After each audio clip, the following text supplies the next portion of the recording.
Hey there, my fellow author. I'm Sarah Elizabeth Sawyer, an old soul kind of writer living my dream as a full-time author and authorpreneur. But I didn't start out living a confident, creative lifestyle. I struggled with the fears and the mental and emotional barriers that so often plague writers at all stages of their author career. But the truth is that with the right knowledge, tools, and training, you can overcome those barriers. I'm here to teach you how I've developed a lifestyle that's allowed me to publish 19 books and counting. Each week, as you tune into the Confident Fiction Author podcast, you'll get clarity on the steps you need to take to advance your writing career. Whether it's developing your ideal writing routine, tackling new skills like dictating your fiction, or overcoming the obstacles life throws your way, this podcast will help you live a more confident, creative lifestyle. Let's get started. Hey there, my friend, and welcome to this week's episode of the Confident Fiction Author podcast. I am your host, Sarah Elizabeth Sawyer, and today we are going to be talking about decluttering your life to make room for creativity. So what if I told you the key for doing more is actually doing less? I am going to share a simple trick for you to reduce stress, fatigue, and overwhelm in your creative life so that you can have more time and energy for writing and more time for things like hobbies, rest, and family and friends. If that sounds crazy or too good to be true, just stay tuned because I'm going to get into the nitty-gritty of how you can practically apply this to your life so that you can make that room for creativity. This may be where you're at. You might be struggling to find time just to sit down and write. Or when you do finally sit down to do your writing, you still feel scattered and distracted. Maybe you've carved out time through other methods like time blocking, but you still find yourself just too drained to be productive. So it's not really about managing your time or just about managing your time. It's about managing your energy and your mental space to be able to put words on the page. Or you may be at a point where you feel so burned out that you've just lost your creative spark completely. And so I'll say in the next 3 episodes, we're going to touch on all of these issues of burnout. We're going to start though with decluttering. I wanted to talk about this today because decluttering has had such an impact on my personal life, my professional life, my career as an author, and I want to share that experience with you because what I'm about to get into has genuinely made that difference for me, where I don't have the feelings of anxiety and stress that I used to deal with when it came to my creativity. Not saying that it's perfect or that I never experienced stress or anxiety, but it has gone way down. I know that decluttering is trendy, and it's so trendy it can even seem like a fad with minimalism and all of these gurus teaching us how to declutter our possessions. But in our modern world where our attention is just more divided than ever, conscious decluttering isn't just a fad. It is a necessity to protect our creative energy and our lifestyles. And I have found that to be true in my own life with decluttering my spaces from my closet where everything used to just fall out onto the floor whenever I would open the door, or where I was trying to cram stuff into my drawers, or trying to cram just one more book onto my bookshelf. And then getting into decluttering my time where my schedule is not just one to do after the other, and I'm so scattered, and I would feel guilty if I actually sat down to write because there was so many other things cluttering up my life that was demanding my attention or was making me feel guilty that I was spending time on writing rather than all of these other things. So if you're at all feeling in this place where I was, I invite you into this episode where we're going to talk about decluttering your life to make room for creativity. So let's get into it. There are 2 types of decluttering, which you might not have thought about. We do think about decluttering our spaces, and that's one of them, but we're also going to talk about decluttering your time and your mental energy and your mental spaces. So this is where it's time to do an audit of your life. Grab a pen and paper, and I want you to just do a bit of brain dump of what are you doing with your time each day and each week. Take a minute to jot those down. And honestly, this is something that would be great for you to do this entire week. Whenever you finish something, just jot down the amount of time that what you did and the amount of time that it took you to do that. And that includes your downtime of scrolling through social media or being on the phone or resting. Whatever you spent that 15 minutes on, that 30 minutes, that hour, I want you to write it down and do a time audit this week. But for right now, just do an honest assessment, do a dump onto the page of what you're doing with your time. And then I want you to look around and assess what are you doing with your spaces. And your spaces can include your desk, your office, or if you primarily write, say, in your bedroom, and also your digital spaces. So what digital devices do you have and what is inside of those spaces? So write those down so that you have a list that you can really assess of what's going on in your life, what is cluttering up your time and your spaces, and just starting with looking around at what's already going on and answering the question, how can these choices best serve your writing life? I've always been a bit of a declutterer at heart. I feel like every so often I will get the urge to just declutter my closet or declutter my books or pull all of my clothes out and dump them on the bed and declutter. And those are all great things, doing it all in bulk. But remember, you can also do them a bit at a time. So don't take this as you need to declutter your entire life right now. But for me, whenever I do get in that mode of decluttering and I really get serious about clearing some things out of my life, it always amazes me of how I didn't even notice the clutter. And that's why I want you to just take a minute and look around and notice what is cluttering up your desk. Do you have 3 mugs full of pens and markers and scissors sitting there next to your laptop that you're always having to fight whenever you bring your charger cord around to plug in your laptop, and you have these coffee mugs full of accessories that you don't use 1/10 of them? And yes, I am talking from personal experience. I used to have 3 coffee mugs full of pens and markers sitting on my desk, and I would always have to fight with it whenever I came to sit and do work at my desk with my laptop. And so now I have 1 mug, and honestly, looking at it right now, I could pull out a few of those pens and throw them in the trash.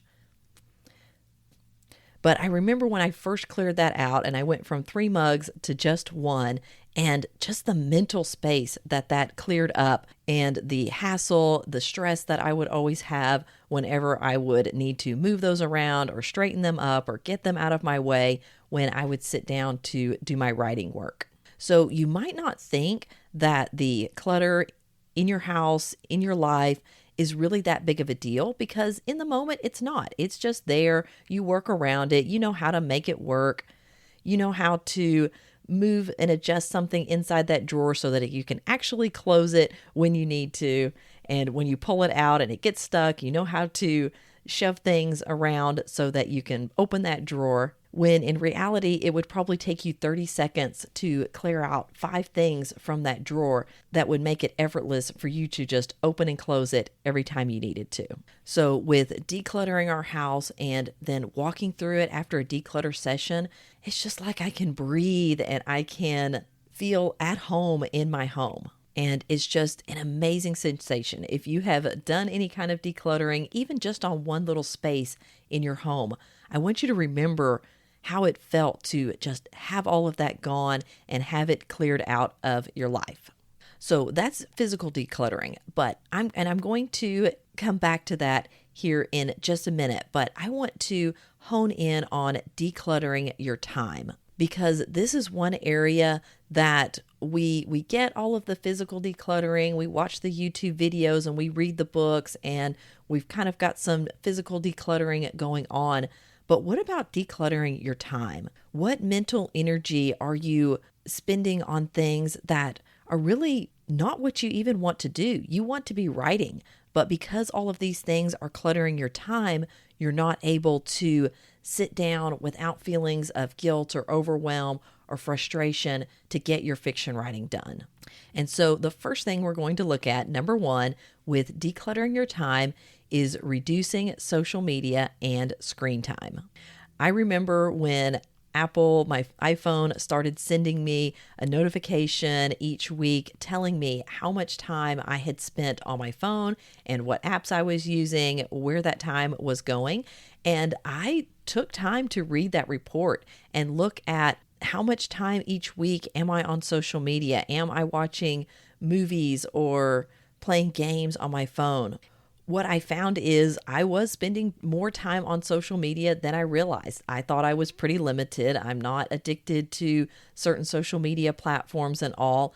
But looking at the amount of time I spent on those, I realized how much mindless scrolling or just how much I defaulted to going on social media when nothing else was occupying my time in the moment. And so if you haven't, go look at your screen time report, whether you're on Android or Apple, just go check it out and see how much time are you really spending on social media that you may want to replace that time with something else. You can replace it with exercise or a hobby. One of the easiest things you can replace that social media time with is simply reading. So having a reading app on your phone, whether it's for ebooks or audiobooks, you can spend that time reading instead of scrolling through social media. And I know I was really guilty about this. I thought I didn't have time to read and I wanted to read more. I'm like, hey, I'm an author. I should be reading. Why am I not reading more? And I realized that instead of pulling up my mail app or Facebook, why wasn't I pulling up my Kindle app and getting some reading time in during the downtimes, the little spaces of life that I would just automatically default to social media? And my friend Molly Reeder, who is also an author, gave me permission to share her story of how she was able to successfully switch from social media to reading time. And so around Thanksgiving of this last year, she switched her morning scrolling habit, that where you wake up in the morning and you've got a few minutes before you actually need to get out of bed and you automatically pull up social media, Instagram or Facebook or something, and you start scrolling through it. And before you know it, you're reading comments on people who are arguing about the keto diet versus paleo. And you're like, why am I reading this argument? I'm not even interested in this topic. And so she found that instead of doing that, she pulled up her ebook app and started reading. She has lots of author friends that she feels guilty about because she hasn't read their books and she has physical copies of it, but it's just not her thing to sit down and read a physical book, but she really wants to read their books. And so she found she just needed to replace that random time of scrolling through social media and instead start reading the novels that she actually wants to read. Like that's something she wants to do, not read arguments about keto versus the paleo diet. And what she found is that she was able to read as many novels in a little over a month as she had read the whole rest of 2024.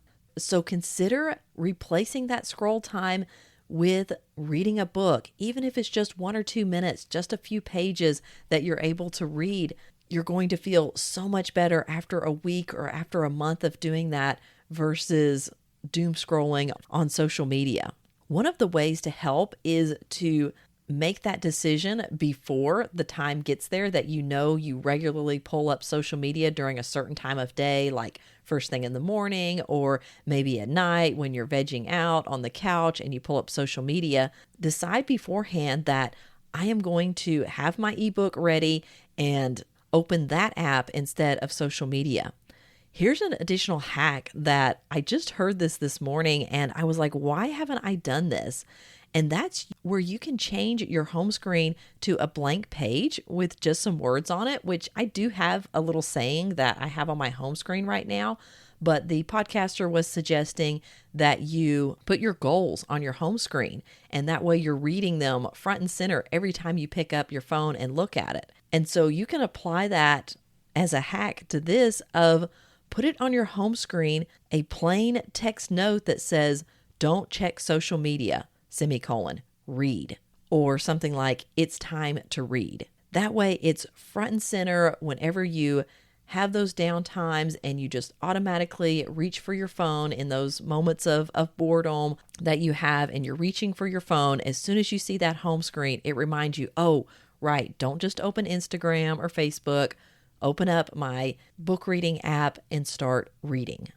The second way that you can declutter your time is reduce your projects. So I want to encourage you, if you haven't, go back to my episode on clarity is confidence. So it's episode 7 of the podcast for help in determining what's really important to you. What projects do you actually want to be working on that are important to you, that are necessary for your author career, that are really moving you in the direction you want to go, and that they aren't things that you've just said yes to as a default. So it is time to audit your projects and look at what you're working on.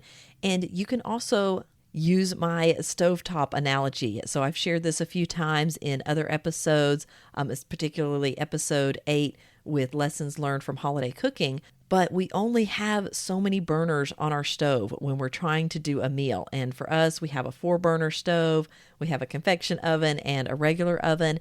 And when you think about each of those being occupied with a project, you can only have so many on the front burner, and you may need to put some things on the back burner, or it may just need to come off the stove entirely and go in the oven to be warming for a later time when you can get back to it. So you don't have things bubbling over on your stove and burning and ultimately not able to get everything on the table fresh and hot the way you wanted it and getting your projects complete. So it's really important for us as authors to be aware of FOMO. So that fear of missing out, or FOMO, when someone invites us to take part in a writing opportunity and we don't want to miss out. We want to speak at that conference, or we want to write that guest post or be a part of that anthology or newsletter swap. And if we don't say yes, we have that fear of missing out. What is that going to do to damage our author career? We have to ask ourselves, is this writing opportunity what I really want to be doing with my time? Is this something that I want on my stovetop, taking up room instead of the projects that I actually really wanted to be working on? The third thing on decluttering your time is reducing multitasking and busyness. Because you might want to say yes to that anthology. It might be something that is going to move your career forward, or you would just enjoy it. You like the authors that are going to be the anthology. You want to network with them and spend time with them, and it's really going to benefit you. So you might want to say yes. But what you need to ask yourself is, why am I saying yes? Is it just for people-pleasing reasons? Is it FOMO? Is it that fear of missing out on an opportunity? And so simple busyness is just really the killer of your time and your creative energy. Same goes for multitasking. When you're trying to do one activity, you really want your brain just focused on that activity, not trying to have your hands doing one thing and your mouth doing something else. So really think about what you're looking at when you have multiple things you're trying to get done. You have a long to-do list. I encourage you to, if you haven't yet, listen to my previous podcast episode on essentialism and go to the point that says if you have 2 things you want to or need to get done, instead choose one and do that one thing. So really reduce the amount of busyness and multitasking in your life. Now, say you have already committed to too many things. You're in that place of overwhelm and fatigue, and you can't get your own writing done, and you really are looking at your stovetop and things are boiling over, they're burning, and you need to get some of these things off, but you are committed to them. You told someone you would do this, you would be a part of this project. And so how do you declutter things that you've already said yes to in a respectful and responsible way? We are going to get into that here in our episode series on decluttering your life. So I'll either hit that in next week's episode or the one after that, but we are going to talk about how you can gracefully bow out of commitments that you've already made so that you can really declutter your time and move toward living your best creative lifestyle. Now, let me wrap up talking about decluttering your time with saying you need to have a plan for replacing what you're decluttering with the things that you actually want in your life. So, for example, that decluttering social media from your life, if you don't have something else there to replace it, you could end up just filling that space with something else that's as unproductive and something that you don't want to do as the social media was. So again, if you aren't sure exactly what you want in your creative life, refer back to episode 7, Clarity is Confidence, on finding clarity with your creative life. I'll just say, reading can be one of those things that fill it up. It can also be that the space you created can be for rest. So not all decluttered time needs to turn into productivity. Instead of scrolling social media, it may be that you just lean back and close your eyes for a few minutes, or move your body so that you can rest better when the time comes. So don't feel like you're just trading one bit of clutter for something else that is still draining your time and your energy and still making you too tired to sit down and do your writing. It may be as simple as adding a nap into your day, or just leaning back and closing your eyes for that couple of minutes that you would have spent scrolling social media and reading random arguments that you're not interested in. So have a plan for what you're going to replace what was formerly clutter in your life, so that it doesn't just get filled up with things that you don't want. You can fill it up with the things that you actually do want. Okay, let's get into decluttering your space. So I jumped ahead a little bit earlier whenever I was talking about decluttering space, but that's just the thing that most of us think about when we're talking about minimalism or essentialism or decluttering and organizing your life. So we're going to get deeper now into decluttering your spaces. So starting with your desktop, really do an audit. What is all on your desk that may or may not need to be there? Now, I will caution you, I've heard some people who are going minimal with their office equipment and with their desk, and they clear everything off and just have one or two things on their desk. But what they found is they actually needed a lot of those things. If you're doing a podcast, or for us as authors, we may need a stack of research books or notepads handy so that we can do our work. So when I'm talking about decluttering, I'm not saying go with a white space, a just complete blank and everything is cleared off your desk and you have nothing on there.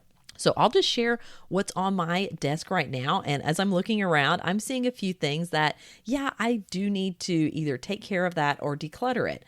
But right now I have 2 giant books that were given to me by my great aunt, and I've saved them. So I use those to elevate my lamp that I like to have on my desk. It just has some soft glow to it.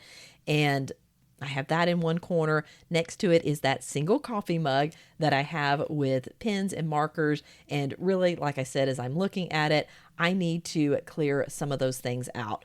Let me give you an extra hack here that I learned from a YouTube influencer that has made decluttering just fun and easy.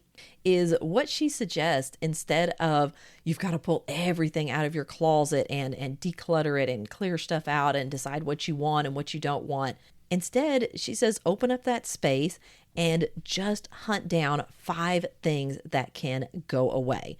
So set your timer for 5 minutes, and usually it doesn't even take this long. You just open up that drawer and spend no more than 5 minutes identifying and pulling out and getting rid of 5 things. So as I'm looking at my mug here full of pens, instead of trying to decide about all of them and what I need to get rid of, I'm like, I need to pick out just 5 of them, because I can see right now that there's 5 of them that could go, and I don't have to make a decision about every single one. I just need to pull out 5 of them and get rid of them. So as you're looking at your desk, that may be a method you want to use. Set your timer for 5 minutes and just identify 5 things that are on your desk that either need to go somewhere else in the house, or need to go in the trash can, or into your donate box. So I have that on my desk, and then I have this cute little ceramic turtle that someone gave me, and he's a fun bit, and he is now holding my stress ball, so I'm able to just put him, he's like a little candle holder, but I'm using him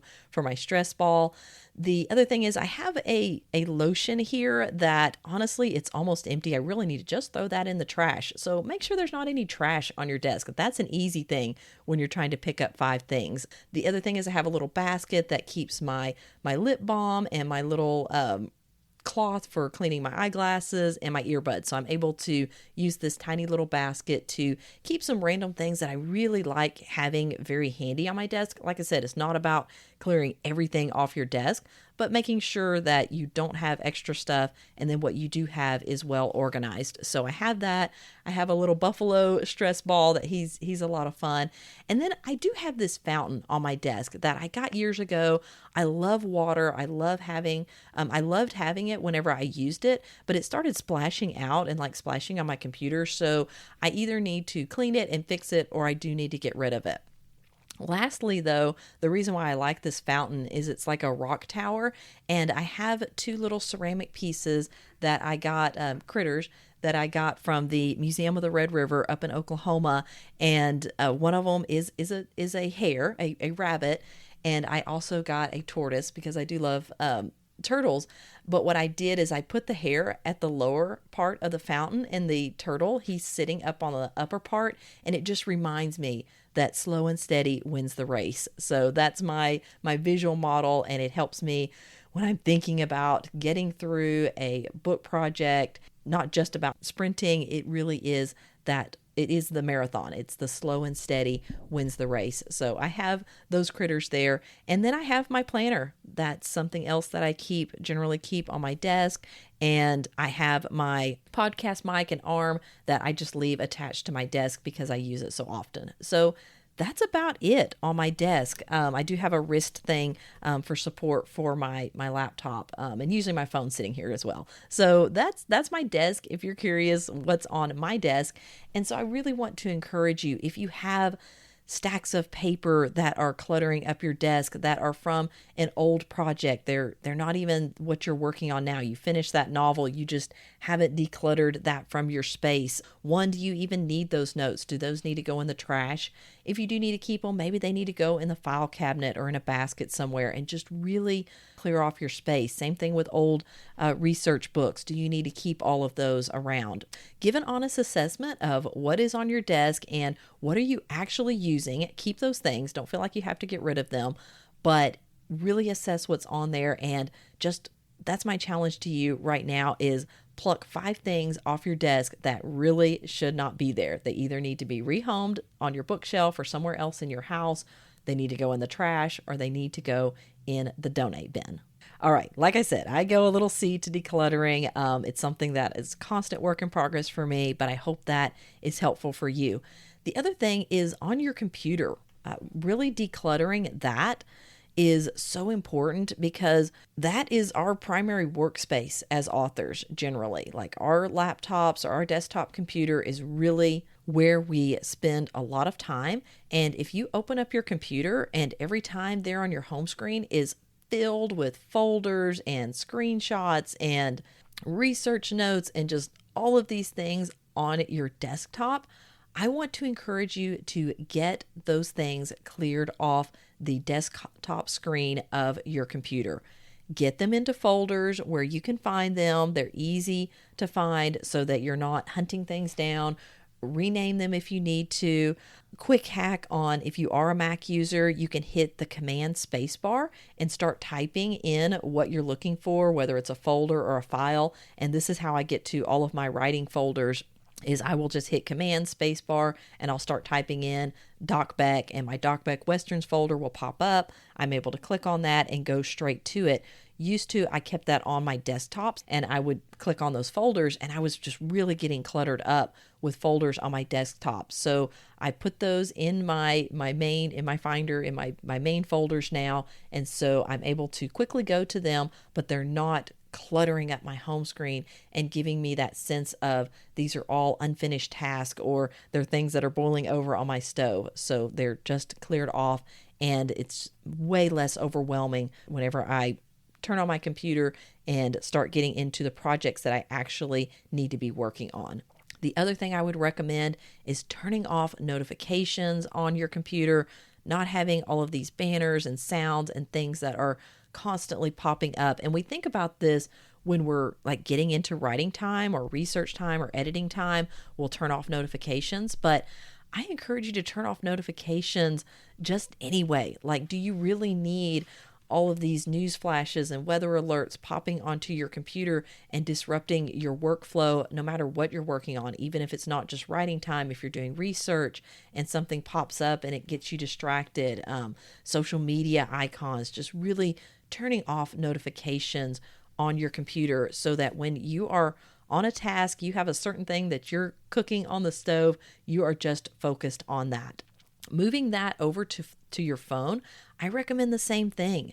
Just really turning off notifications on your phone. So I don't have email alerts or social media alerts. The only alerts I get on my phone are notifications that I've set to remind me of, to call someone or I have an appointment. So I'll set a notification that will ding, and then text message and phone calls. And that's it. That's all I have that pop up on my phone. On my last plane trip, I was sitting and I people watch. Okay, I'm a writer. I people watch. So the lady in front of me, after we landed, I was listening to an audiobook. So I was like, I'm just going to keep listening to it. It's going to take a while. We're going to taxi in, all of these things. And so, of course, everyone else, first thing you do is you turn off your airplane mode on your phone and everyone starts checking all of their notifications. And I noticed the lady in front of me in the seat, because she was kind of, turned sideways. You can see in between the seats, right? So I saw her phone screen and it was just her home screen. And she hadn't even opened her phone. She had just turned it off of airplane mode and she was just scrolling through notifications. And it was Instagram and Facebook and the news. And she probably, I quit looking, but she had like dozens of notifications and it was only like a 2-hour flight.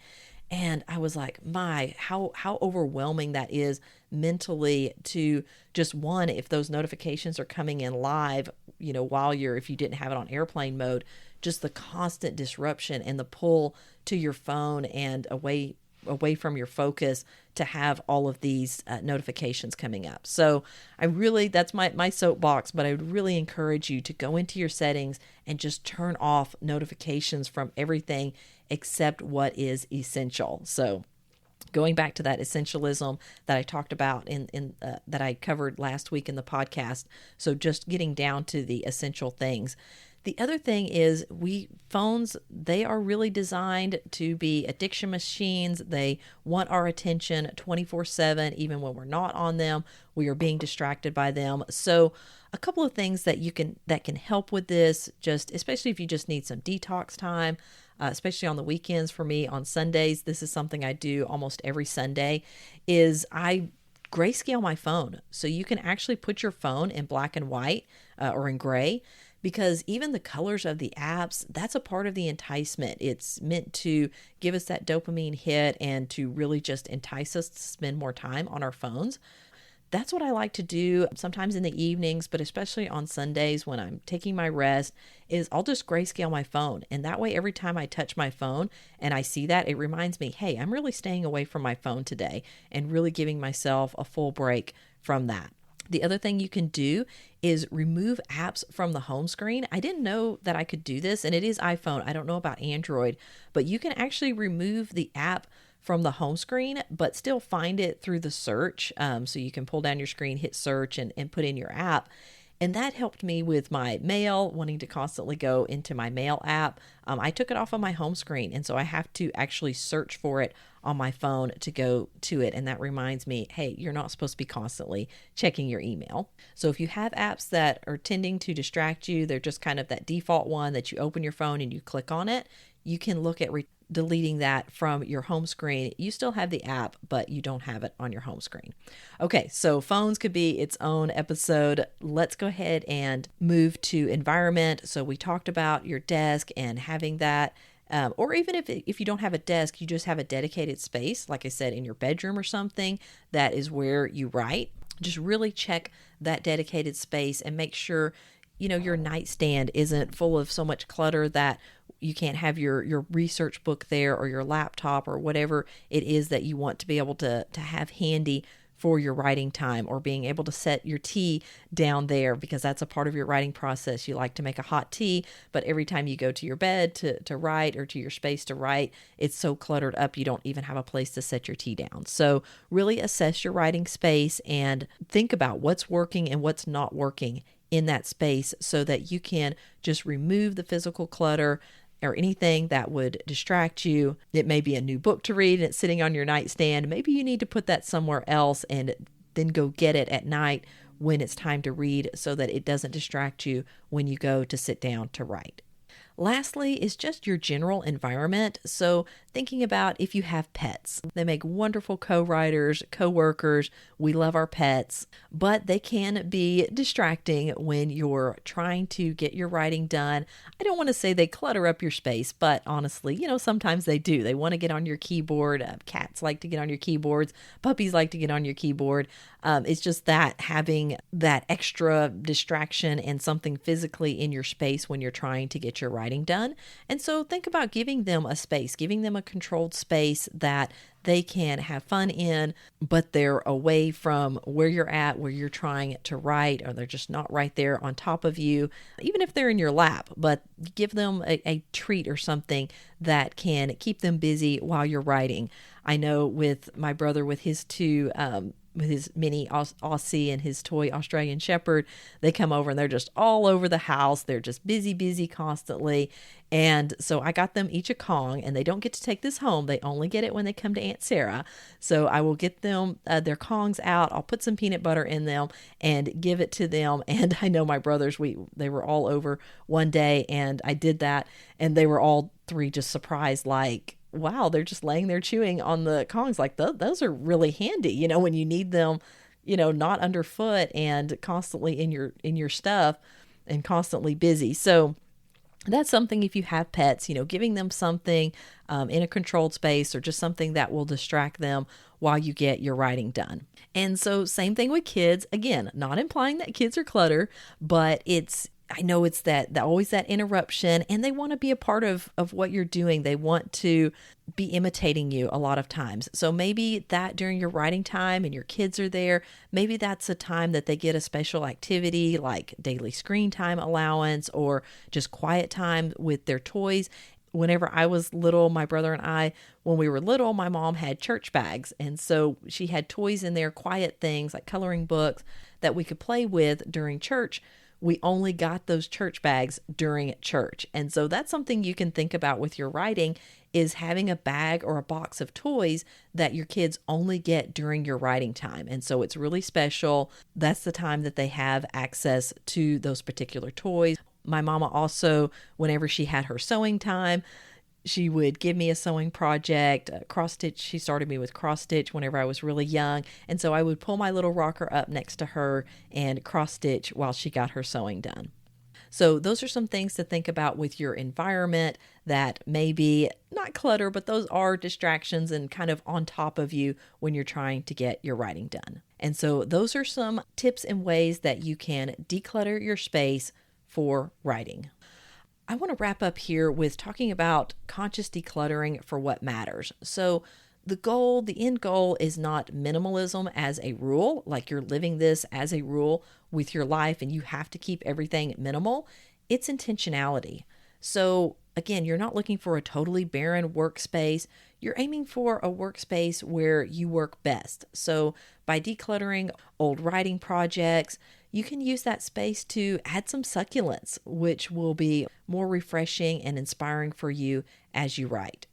The same goes for your time. It's not about feeling guilty about doing things you love and doing it with fellow authors that you really want to work with. Rather, it's about prioritizing the things you really care about so you don't feel guilty and overcommitted, and you can sit down and do your writing with that peace of mind. All right, my friend, I hope that this episode on decluttering your life to make room for creativity gave you just some solid action things that you can do to get rid of the feeling of overwhelm and fatigue when you sit down to write. I encourage you to do that time audit, really audit your time, audit your spaces, and see what 5 things you can pluck out right now, either from your time or off your desk, and get those decluttered out of your life. I'm cheering you on as you either start your decluttering slash minimalism slash essentialism journey, or if you're somewhere along the way, I'm rooting for you. And if you've already made progress, I am celebrating that with you. I truly believe that you can achieve that creative lifestyle you've dreamed of. And decluttering is a huge part of that. So I am cheering you on down that path. I will see you next week in another episode of the Confident Fiction Author Podcast. Until then, take care.